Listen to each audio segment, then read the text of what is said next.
Հայաստանի Հանրապետության կառավարությունը հայտարարել է մի անգամ, հիմա էլ եմ ասում, Հայաստանի Հանրապետության կառավարությունում չկա քննարկում եւ չկա այդպիսի օրակարգ ԵԱՏՄ-ից դուրս գալու վերաբերյալ։ Հետևաբար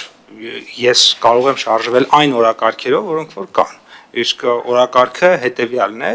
տնտեսությունը որքան հնարավոր է դիվերսիֆիկացնել, ընդ որում դիվերսիֆիկացիան դա չի ընդհանրում ընդդեմ ԵԱՏՄ-ի ինչ-որ բան։ Այսինքն, եթե մենք օրինակ որևէ մի ապրանք ներմուծում ենք մեկ այլ երկրից, որը ԵԱՏՄ անդամ չէ, բայց ԵԱՏՄ երկրներից էլ կարող ենք ներմուծել, դա նշանակում է, որ մեր առջև խնդիր է դրված այդ ապրանքը, եթե հնարավոր է ԵԱՏՄ այդ երկրից ներմուծել։ Եթե մենք որևէ ապրանք արտահանում ենք միայն ԵԱՏՄ երկիր, ապա մեր առջև ամբողջ նախարարության առջև խնդիր է դրված այլ երկրների շուկաներ էլ գտնել։ Կարճ ասած, սա մի գործընթաց է, որը ոչ կողմ է որևէ շուկայի, ոչ